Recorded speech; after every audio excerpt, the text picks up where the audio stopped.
అమ్మ నమస్తే. నమస్తే తల్లి. ఇవాళ రేపు చూస్తుంటే యూత్ కానీ లేదా నడి వయసు వాళ్ళు కానీ పెళ్లిళ్ళు అంటే అమ్మ బాబాయ్ పెళ్ళ అంటున్నారు. ఎందువల్ల ఇట్లాంటి మాటలు వస్తున్నాయి?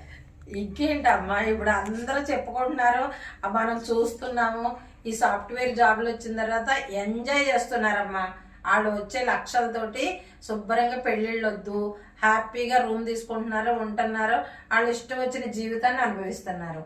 ఇప్పుడు వయసు అంటే 20 నుంచి 26, 27 లోపు ఇది వరకు 16 నుంచి 20 లోపే చేసేవారు.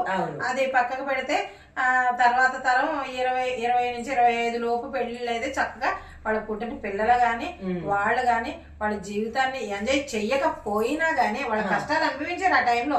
చిన్న వయసులో అయినా వాళ్ళకి అన్ని బాధ్యతలు తెలిసాయమ్మా. ఇప్పుడు వీళ్ళకి 35 ఏళ్ళు, మా బంధువుల్లో కూడా పిల్లలు ఉన్నారు. పెళ్లిళ్ళు కొంతమందికి అవ్వట్లేదు. ఎందువల్ల అంటారు? అదేనండి, ఇప్పుడు కొంతమంది ఏమో జాబులు చేస్తున్నారు, కొంతమంది ఏమో చేసుకోవట్లేదు. ఇప్పుడు ఎందుకు పెళ్లి చేసుకుందాంలే అనేటప్పటికి వీళ్ళకి వయసు వెళ్ళిపోతుంది.